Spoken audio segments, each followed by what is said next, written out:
The National Disaster Management Center has declared foodborne illnesses a national disaster. Hello, my name is Reneilwe Morema, and I am your host right here on the African Diaspora News channel. I'm reporting live from Johannesburg, South Africa.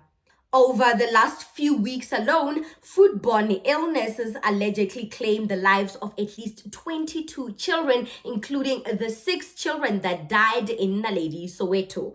The Minister of Cooperative Governance and Traditional Affairs, Velonkosi Tlhabisa, said a classification to declare a state of disaster over deaths from foodborne illnesses across the country was done on Tuesday. He was addressing a media briefing in Pretoria to outline the progress on the implementation of interventions announced by President Cyril Ramaphosa last week Friday in his speech, when he says that he is giving the foreign nationals 21 days to register their spaza shops, so they can legally kill us without feeling guilty. That's what I took from that speech. Also speaking at the briefing, Agriculture Minister John Steenhuisen said it was his view that a chemical used as a pesticide known as Tebufos did not come from the 5 licensed entities authorities to manufacture the product in South Africa. The chemical was positively identified at 3 of the 84 spaza shops inspected in Soweto. The agricultural pesticide, which is used extensively in the citrus, maize, and potato industry, is meant strictly for agricultural use, nothing more and nothing less. Steenhuisen said in his statement, if one looks at the pictures of what has been found in spaza shops, it differs quite significantly from the color and texture of the locally produced Tebufos. He said that what also heightened the suspicion was that the Tebufos coming in from a neighboring country it looked a bit suspicious, but it is yet to be determined whether it comes from these neighboring African countries. It is also said to be in many instances found with Aldi carb, which has been banned locally since 2016. Last year, 3 children in Ekurhuleni and 3 others in Soweto died after exposure to this Aldi carb substance. In his statement, the Minister of Agriculture continued to say the fact that Aldi carb is now being found together with Tebufos in inspections, it is a very clear indication that there is a high likelihood that the Tebufos that is found in these instances is coming from external sources to South Africa.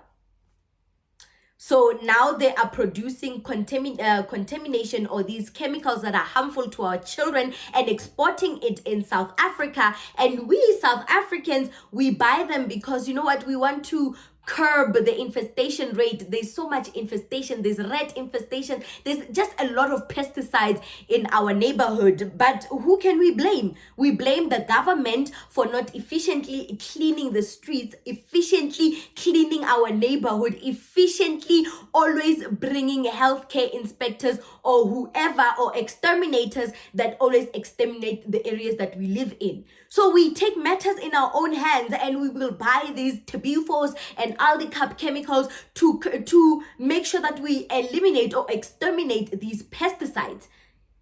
If the government was doing what it was supposed to be doing, cleaning and maintaining the areas and the municipalities it governs, we wouldn't be having such conversations. We wouldn't be forced to buy these Tebufos and Aldi carbs and Ahalipirimi, these cheap pesticides from these spaza shops.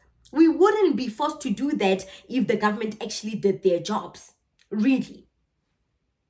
So now we buy these contaminated products, we store them at home or we store them wherever. Our children get access to it, they play with it or whatever, they consume it or they play with it, don't wash their hands, go inside the house, eat, and then they die.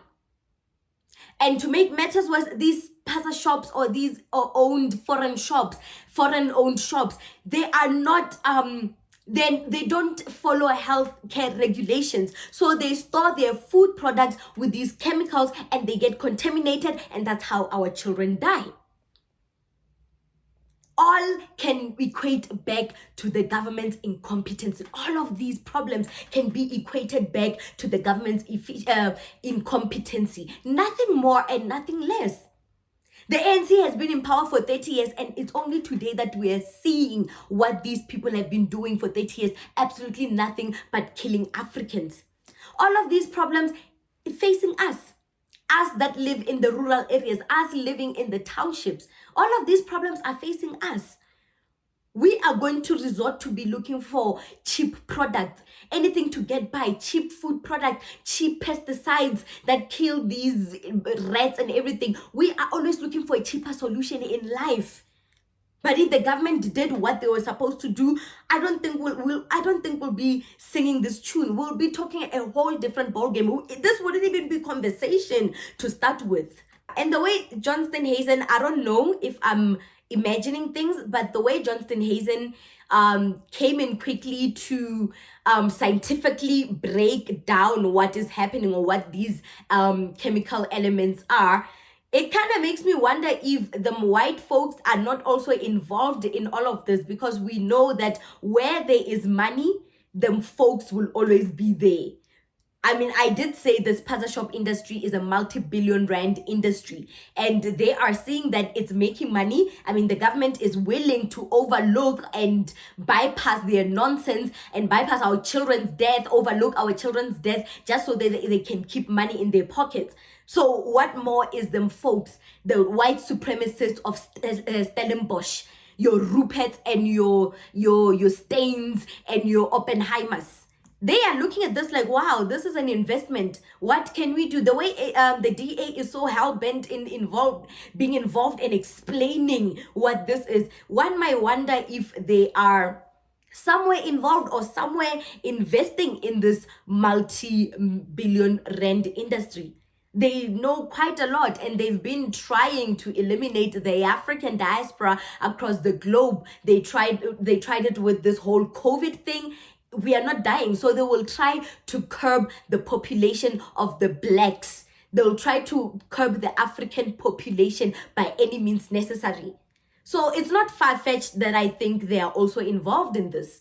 It's not far-fetched that I think that they are actually the ones importing these products in the country, or allowing these imports to come in the country, in this country via their export companies. Because we all know Johan Rupert owns a lot of export industry.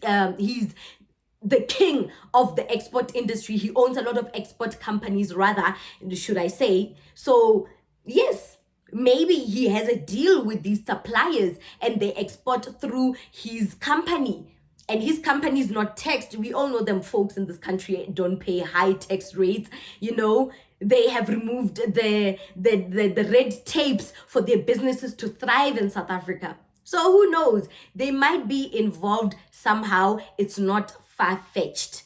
They did try to curb the African population, not once, not twice, not thrice, but 1,000 times, and they failed. So they thought, hey, let us leave it to the Indians and the Pakistanis to do their jobs. Who knows? Who knows? It's just a theory. It's a working theory, but it's not far-fetched. What do you think about this segment? Comment to us in the comment section below. Don't forget to like and share the broadcast. Subscribe to our YouTube channel. Hit that notification bell so you don't miss these groundbreaking conversations right here on the African Diaspora News channel. Unleash the power of knowledge and connect with the heartbeat of the African Diaspora. Download our African Diaspora News Channel app now on Google Play and Apple App Store. Stay informed with authentic and diverse perspectives, breaking news, and cultural insights. Immerse yourself in a community that celebrates unity, resilience, and progress. Experience the vibrancy of the diaspora at your fingertips. Don't miss out. Empower your perspective today. Search African Diaspora News Channel and join the conversation.